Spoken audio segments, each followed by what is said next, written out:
کہ اب الیکشن کے بعد حکومت سازی کے مراحل طے ہو رہے ہیں، ساتھ ہی اب ایک جو اہم مرحلہ ہے وہ یہ کہ قومی اسمبلی کا اجلاس بلایا جاتا ہے ودن 21 ڈیز، جو کہ ایز پر رول ہے. ہو سکتا ہے ایک آدھ دن میں آگے پیچھے اس میں کر دوں، لیکن سوال یہی ہے کہ کب بلایا جائے گا بھائی؟ اجلاس کب بلایا جائے گا؟ 17 دن ہو گئے ہیں الیکشن ہوئے ہوئے، تو سوال اب یہ سب ڈھونڈ رہے ہیں کہ جی قومی اسمبلی کا اجلاس کب بلایا جائے گا. یہ بلانا کس نے ہے؟ صدر مملکت نے، جو ان کے پاس سمری جاتی ہے اسے انہوں نے سائن کرنا ہے. تو صدر عارف الوی نے تاحال اجلاس بلانے کی سمری پر دستخط نہیں کیے. صدر صاحب کی جو دستخط ہیں وہ ہمیشہ تھوڑے لیٹ ہو جاتے ہیں. تو مسلم لیگ نون اور پیپلز پارٹی کی جانب سے اس اقدام پر تنقید ہو رہی ہے. اب مسلم لیگ نون کے رہنما اسحاق ڈار وہ یہ کہتے ہیں کہ صدر نے دستخط نہ کیے تو پھر جو 29 فروری کو ہر صورت قومی اسمبلی کا اجلاس ہوگا، یعنی یہ سال 29 جی ہاں لیپ ایئر. تو چلیے سن لیتے ہیں کہ پہلے اسحاق ڈار صاحب کہہ کیا رہے تھے. دین اسپیکر آٹومیٹکلی اجلاس بلاتا ہے، جو کہ 29 بنے گی. 27 کا ہمارا خیال تھا، اور اسمبلی گئی بھی ہے پارلیمانی افیئرس کی طرف سے. انہوں نے چونکہ سائن نہیں کیا تو ایک دن بیچ میں منگل یا جمعرات تھا. جو اسمبلی یا نیشنل اسمبلی اگر صدر نہیں بلاتے، کسی صوبے کا گورنر نہیں بلاتا، اس کا یہی ہوگا کہ 29 کو آٹومیٹکلی.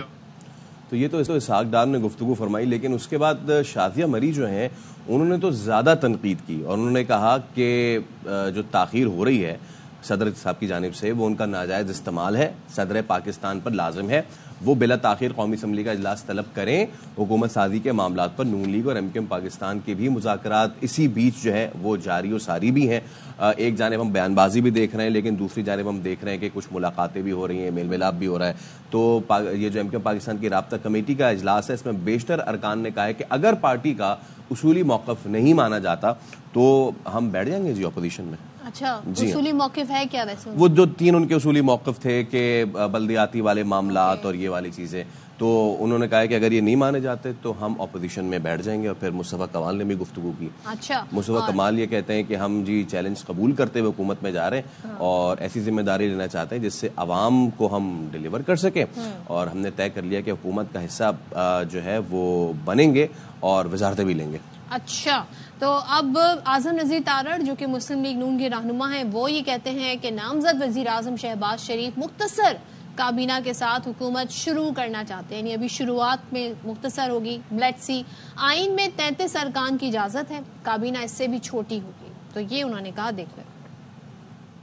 اچھا، اعظم نذیر تارڑ صاحب نے جی یہ گفتگو کی ہے، تو ذرا ساری صورتحال پہ بات کر لیتے ہیں. اسٹارٹ کرتے ہیں جی قومی اسمبلی کے اجلاس کے حوالے سے کیا صورتحال بن رہی ہے، تو اس کی سمری پر کیوں دستخط نہیں ہو رہا ہے، اور اگر ٹائم نکل جاتا ہے تو ایسے میں کیا ہوگا. تو خاور گھمن صاحب ہمارے ساتھ موجود ہیں، Islamabad bureau chief. Khawar, thank you so much, بہت شکریہ.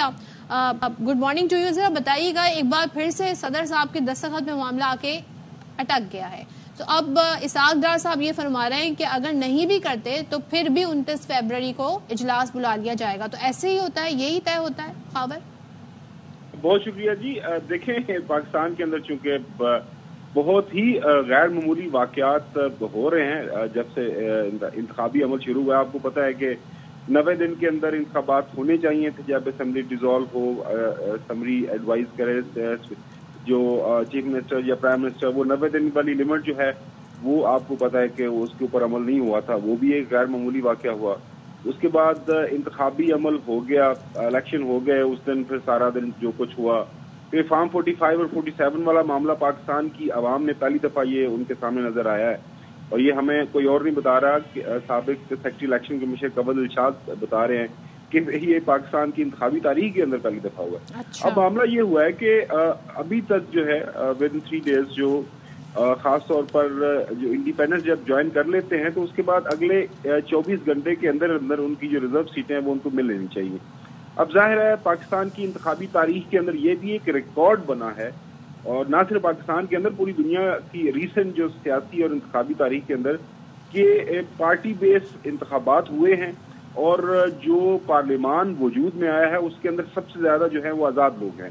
اس کی وجہ آپ کو پتہ ہے. اب آج اخبارات اگر دیکھیں تو میرے خیال میں ایک حد تک جو ہے صدر پاکستان جو ہے ان کا آرگومنٹ بالکل ٹھیک ہے کہ ہاؤس ابھی انکمپلیٹ ہے. وہاں پہ ظاہر ہے 60 کے قریب ریزرو خواتین کی سیٹیں اور 10 جو ہیں مائنورٹیز کی باقی جماعتوں کو مل گئی ہیں.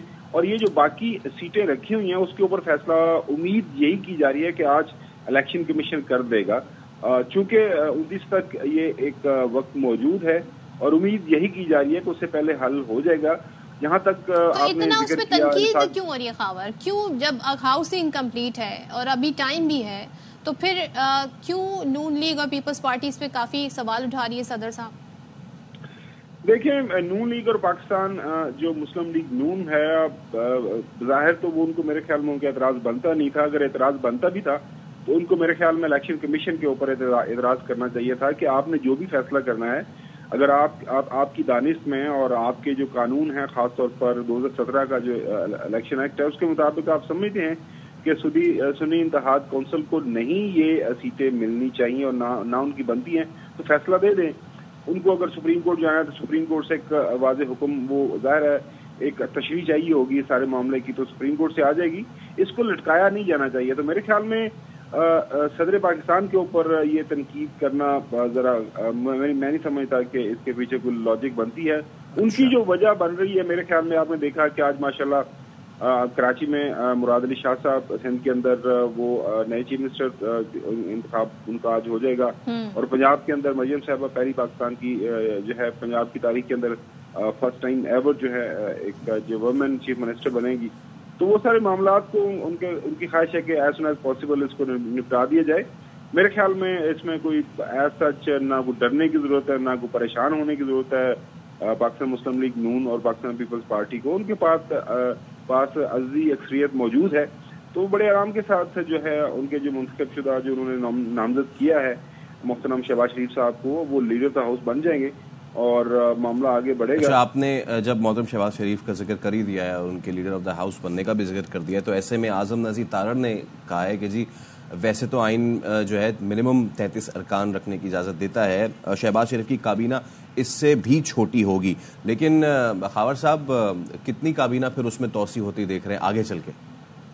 دیکھیں، جو 18ویں ترمیم ہے اس کے مطابق پورے ہاؤس کا جو ہے دونوں ہاؤسز جس میں سینٹ بھی ہے اور نیشنل اسمبلی بھی ہے، ابھی نیشنل اسمبلی کی 336 سیٹیں ہیں اور 100 سیٹیں جو ہیں وہ ہیں سینٹ کی، تو ان کا 11% جو ہے ٹوٹل تعداد کا وہ کابینہ کا حصہ بن سکتی ہے۔ لیکن آپ نے دیکھا ماضی کے اندر وہ جو ہے لمٹ ہے اس کو بالکل کراس کیا گیا اور 100 کے قریب لوگ ہو گیا ایڈوائزر اور مشینوں کی شکل میں۔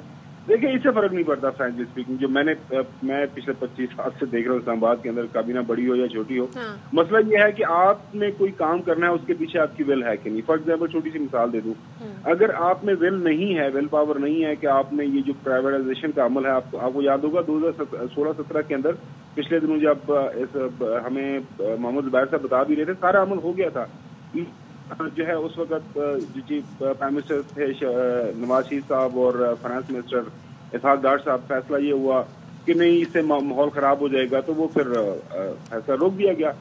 فیصلہ کرنا اس کے پیچھے آپ کی جو ول پاور ہونی چاہیے، بڑی کابینہ چھوٹی کابینہ سے فرق نہیں پڑتا، ہمیں کوئی اس سے فرق نہیں پڑتا کہ اگر آپ زیادہ تعداد کے اندر کابینہ بنائیں۔